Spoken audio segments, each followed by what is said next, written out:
சரியாக நாங்கள் இருக்கணும். அதாவது அவனுக்கு நாங்கள் இணை கற்பிக்க மாட்டோம், சிரிச்சு வைக்க மாட்டோம் என்கிற விஷயத்தில் தெளிவாக நாங்கள் இருக்கிறோம்.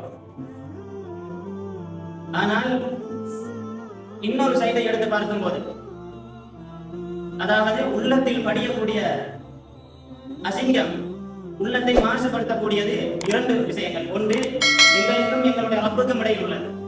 அதுதான் இறைவனுக்கு சிறுக்கு வைக்கிறது, இறைவனை நிராகரிக்கிறது. இந்த விஷயத்தில் நாங்கள் கிளியராக இருக்கிறோம். எப்படி? முழுமையாக எங்களுடைய ரப்பை நாங்கள் விசுவாசிக்கிறோம், அவனுக்கு எதையும் நாங்கள் இணையாக்க மாட்டோம். அந்த சிறுக்கு என்ற அந்த வாசம் கூட எங்களுடைய வாழ்க்கையில் இடம் வராது என்ற அளவுக்கு சரியாக நாங்கள் இருக்கிறோம். அல்லாஹ்வுக்கு எல்லா புகழும். ஆனால் இரண்டாவது உள்ளத்தை மாசுபடுத்தக்கூடியது மனிதருக்கும் மனிதருக்கும் இடையிலான விஷயங்கள். அதாவது கோபம், பொறாமை, கசடு, வஞ்சகம், குரோதம், முரண்பாடு, இந்த மாதிரியான விஷயங்கள்.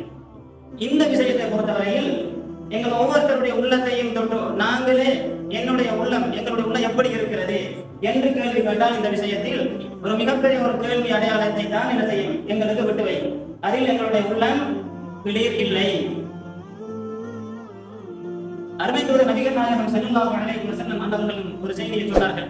முஸ்லிம்ல வரக்கூடிய ஜாபிர் பின் அப்துல்லாஹ் ரலியல்லாஹு அன்ஹு அவர்கள் அறிவிக்கக்கூடிய செய்தி, இன்ன ஷைத்தான் அது ஐஸ அன் யஅபுதஹுல் முஸல்லூன ஃபீ ஜஸீரத்தில் அரப். அரேபிய தீபகற்பத்தில் இருக்கக்கூடிய தொழுகையாளிகள் ஷைத்தானை வணங்குவதை ஷைத்தான் நிராசை அடைகிறார். தொழுகையாளிகள் என்று நபிகளார் அங்கே டார்கெட் பண்ணுவது ஏகத்துவவாதிகள், தௌஹீத்வாதிகள். இவர்கள் ஷைத்தானை வணங்குவார்கள், அதாவது இணை கற்பிப்பார்கள் என்கிறதுல ஷைத்தானுக்கு கொஞ்சமுமே நம்பிக்கை இல்லை, முழுமையாக நிராசை அடைகிறார். ஆனால் வலாகின் தஹ்ரீஷி பைனஹும், ஆனால் அவர்களுக்கு இடையில் முரண்பாடுகளை ஏற்படுத்துகிற விஷயத்தில் ஷைத்தான் முழுமையான நம்பிக்கையோடு இருக்கிறான் என்று ஸல்லல்லாஹு அலைஹி வஸல்லம் சொல்லி காட்டினார். முஸ்லிம்ல வரக்கூடிய ஜாபிர் பின் அப்துல்லாஹ் ரலியல்லாஹு அன்ஹு அறிவிக்கக்கூடிய செய்தி பாருங்க. ஷைத்தான் ஒன்றில் நிராசை அடைஞ்சிட்டு இன்னொன்றில் அவன் என்ன செய்யறான்? நம்பிக்கை வைத்திருக்கிறான். இது என்னால் முடியாவிட்டாலும் இதில் என்னால் பூண்டு விளையாட முடியும். அப்ப சிறுக்கு வைத்த நிரந்தர நடக்கும். சிறுக்கு வைத்த நிலையில் ஒருத்தர் மௌத்தானால் நிரந்தர நடக்கும். அது ஷைத்தானுக்கு செய்யலாம போய் யார் விஷயத்துல? ஏகத்துவவாதிகள் விஷயத்தில். ஏன்னா அதில் அவர்கள் கரெக்டாக இருக்கிறாங்க. அல்லாஹ் அவர்களுக்கு இன்னும் உறுதிப்பாட்டை கொடுக்க வேண்டும். அதை நபிகளாரும் ஏற்றுக்கொள்கிறார்கள், அதுல கரெக்டாக இருப்பாங்க. ஆனால் அடுத்த சைக்கிள் மனிதனுக்கு இடைப்பட்ட விஷயங்கள், முரண்பாடு, கோபம், குரோதம், வஞ்சகம், கசடு, சண்டை பிடித்துக் கொள்வது, பேசாமல் இருந்த இந்த விஷயத்தில் ஷைத்தான் நிராசை அடையவில்லை. அதில் அவன் முழுமையான நம்பிக்கை வைத்திருக்கிறான். அப்படி நம்பிக்கை வைத்தா என்ன நடக்கும்? அதுல பெரிய ஒரு வெற்றியை கட்டுவாங்க ஷைத்தான். அவனுக்கு அதுல ஒரு பெரிய ஒரு லாபம் அதுல இருக்கா அப்படின்னு கேட்டா இருக்கு. சில செய்திகளை நான் நம்பிக்கை சொல்லி காட்டுறேன், பின்னால் சொல்லி காட்டுறேன். நரகம் மட்டும் கொண்டு போய் சேர்த்துடும்.